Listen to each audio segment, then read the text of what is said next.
Hi hello नमस्कार दोस्तों, एक बार फिर से आप सभी का स्वागत है। हर व्यक्ति अमीर बनना चाहता है। सभी का सपना होता है कि उनके पास बहुत धन दौलत हो, महंगी गाड़ियां, बंगले, महंगे कपड़े हों। ये सपना तो सभी लोग देखते हैं, पर बहुत ही कम लोग इस सपने को पूरा कर पाते हैं। ऐसा नहीं है कि लोग मेहनत नहीं करते, बेशक वो कड़ी मेहनत करते हैं, पर पैसों का मैनेजमेंट कैसे करना है लोग ये नहीं जानते हैं। इस वजह से लोगों के अमीर बनने के सपने पूरे नहीं हो पाते। और इस बुक में आपको पैसे को किस तरीके से मैनेज करना है ताकि आप भी उन अमीर लोगों की श्रेणी में आ सकें। तो चलिए शुरू करते हैं। रॉबर्ट कियोसाकी की book rich dad poor dad से। तो बात ऐसी है कि रॉबर्ट कियोसाकी, जो कि इस किताब के लेखक हैं, उनके दो पिता थे। उनके एक पिताजी जो पढ़े लिखे पीएचडी होल्डर थे, मगर जिंदगी भर गरीब रहे और गरीबी में ही मरे। इसलिए रॉबर्ट उन्हें पुअर डैड कहते थे। वहीं उनके दूसरे पिता, जो कि बहुत पढ़े लिखे तो नहीं थे मगर काफी अमीर थे, रॉबर्ट उन्हें रिच डैड बुलाते थे। अब ये सोचने वाली बात है कि किसी भी इंसान के एक ही वक्त में दो पिता कैसे हो सकते हैं। उनके गरीब पिता का बस एक ही सपना था कि रॉबर्ट खूब मेहनत से पढ़ाई करने के बाद किसी बड़ी सी कंपनी में नौकरी करके अपना भविष्य सुरक्षित कर ले। मगर रॉबर्ट के दूसरे पिताजी, जो कि अमीर थे, वो दरअसल रॉबर्ट के दोस्त माइक के पिता थे। वो चाहते थे कि रॉबर्ट अपनी जिंदगी में कुछ चैलेंज ले, क्योंकि सारे सबक सिर्फ स्कूल में ही नहीं सीखे जाते। कुछ सबक ऐसे भी होते हैं जिन्हें इंसान अपनी जिंदगी के तजुर्बों से ही सीखता है। स्कूली पढ़ाई सिर्फ अच्छे ग्रेड्स दिला सकती है, मगर जिंदगी की पढ़ाई बहुत कुछ सिखाती है। बेशक पढ़ाई लिखाई की अपनी अहमियत है, मगर सिर्फ इसके भरोसे बैठकर सब कुछ तो हासिल नहीं किया जा सकता ना। तो चलिए जानते हैं कि एग्जैक्टली हमें क्या करना है। लेसन नंबर 1, अमीर लोग पैसे के लिए काम नहीं करते। एक बार एक अमीर आदमी था जिसके पास एक गधा था। जब भी उसे अपने गधे से कुछ मेहनत करवानी होती थी तो वो एक गाजर को गधे के सामने लटका देता था। अब गाजर को देखते ही गधा उसे खाने के लालच में काम करता चला जाता था। उसे उम्मीद थी कि एक दिन वो उस गाजर तक पहुंच ही जाएगा। अब वे उस आदमी के लिए एक अच्छी तरकीब बन गई, मगर बेचारे गधे को कभी वो गाजर मिल ही नहीं पाई। क्यों? इसलिए कि वो गाजर बस एक छलावा है। बहुत से लोग ठीक उस गधे की तरह ही होते हैं।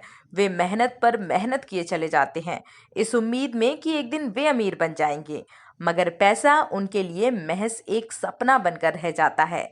इस सपने के पीछे भागने से आप उस तक कभी नहीं पहुंच सकते। तो पैसे के लिए काम करने के बजाय पैसे को अपने लिए काम करने दें। जब आप पैसे कमाना चाहते हैं तो सिर्फ पैसे कमाने के लिए काम ना करें, क्योंकि जैसे ही हम अमीर बनने की राह में कदम बढ़ाते हैं, हमारा डर और लालच हम पर हावी होने लगता है कि कहीं हम गरीब के गरीब ही ना रह जाएं। इस डर से हम और ज्यादा मेहनत करने में जुट जाते हैं। फिर हमारा लालच हम पर हावी होने लगता है और हम उन सारी खूबसूरत चीजों की कल्पना करने लगते हैं जो पैसे से हासिल की जा सकती हैं। अब यही डर और यही लालच हमें ऐसे चक्कर में उलझा देता है जो कभी खत्म नहीं होता।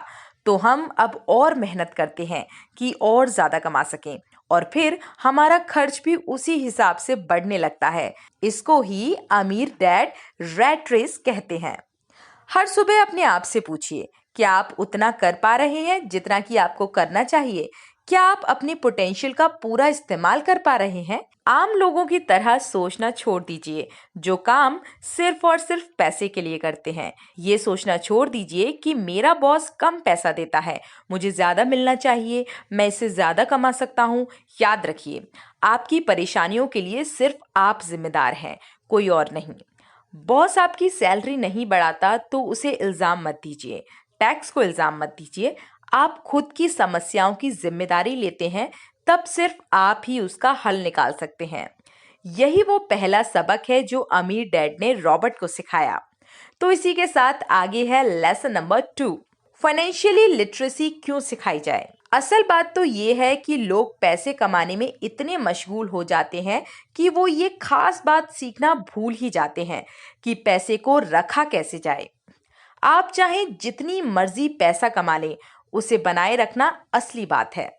और अगर ये हुनर आपने सीख लिया तो आप किसी भी आड़े टेढ़े हालात का सामना आसानी से कर लेंगे। लॉटरी में मिलियन जीतने वाले लोग कुछ सालों तक तो मजे से जीते हैं, मगर फिर वापस उसी पुरानी हालत में पहुंच जाते हैं। अधिकतर लोगों के सवाल होते हैं कि अमीर कैसे बने या अमीर बनने के लिए क्या करें। इन सवालों के जवाब से अधिकतर लोगों को निराशा ही होती है, मगर इसका सही जवाब होगा कि पहले आप फाइनेंशियली लिटरेट बनना सीखिए। देखिए, अगर आपको एम्पायर टेस्ट बिल्डिंग खड़ी करनी है तो सबसे पहले आपको एक गहरा गड्ढा खोदना पड़ेगा, फिर उसके लिए एक मजबूत नींव रखनी पड़ेगी। लेकिन अगर आपको एक छोटा सा घर बनाना हो तो एक 6 इंची का कंक्रीट स्लैब डालकर भी आपका काम चल जाएगा। मगर अफसोस तो इसी बात का है कि हम में से ज्यादातर लोग 6 इंची स्लैब पर ही एक एम्पायर स्टेट बिल्डिंग खड़ी करना चाहते हैं, और वे ऐसा करते भी हैं तो जाहिर है कि बिल्डिंग टूटेगी ही टूटेगी। और इसी के साथ आगे है लेसन नंबर 3, लाइबिलिटीज और एस्टेट के बीच का फर्क समझें और एस्टेट खरीदें। सुनने में बड़ी ही आसान बात लगती है, लेकिन यही एक रूल है जो आपको अमीर बनाने में मदद करेगा। अक्सर गरीब और मिडिल क्लास लोग लाइबिलिटीज को एसेट समझ लेते हैं, मगर अमीर जानता है कि असल में एसेट होते क्या हैं और वो वही खरीदता है। अमीर डेट किस प्रिंसिपल में यकीन रखते हैं, जिसका मतलब है कीप इट सिंपल स्टूपिड। उन्होंने लेखक और उसके दोस्त माइक को यही सिंपल बात सिखाई, जिसकी बदौलत वे इतने मजबूत फाउंडेशन को रखने में कामयाब रहे। इस सीख की यही सिंपल बात है कि लायबिलिटीज और एसेट्स के बीच का फर्क समझें और एसेट्स खरीदें। लेकिन अगर ये इतना ही सिंपल है तो हर आदमी अमीर होता है ना? मगर यहाँ मामला उल्टा है। ये दरअसल इतना सिंपल है कि हर कोई इसके बारे में सोचता तक नहीं है। लोगों को लगता है कि उन्हें लायबिलिटीज और एसेट्स के बीच का फर्क पता है। एसेट्स वो चीजें होती हैं जो आपके लिए पैसे कमाने का काम करती हैं। मान लो, अगर आप कोई घर खरीदकर उसे किराए पर देते हैं तो उसी किराए से आप वो लोन भी चुका सकते हैं जो आपने घर खरीदने के लिए लिया था। अब घर भी आपका हुआ और उससे मिलने वाला किराया भी आपका। इसके उलट लायबिलिटीज आपकी जेब से पैसे खर्च करवाती हैं, जैसे कि घर खरीदकर उसमें रहने से आपको कोई किराया नहीं मिलने वाला। तो अब आप समझ ही गए होंगे कि अगर अमीर बनना है तो एसेट्स खरीदिए और गरीब रहना है तो लायबिलिटीज। और इसी के साथ ही हमारा तीसरा लेसन है, अपने काम से काम रखें। दुनिया की सबसे बड़ी फूड चेन मैकडोनाल्ड के फाउंडर रे क्रोक ने एक एमबीए की क्लास में एक स्पीच दी।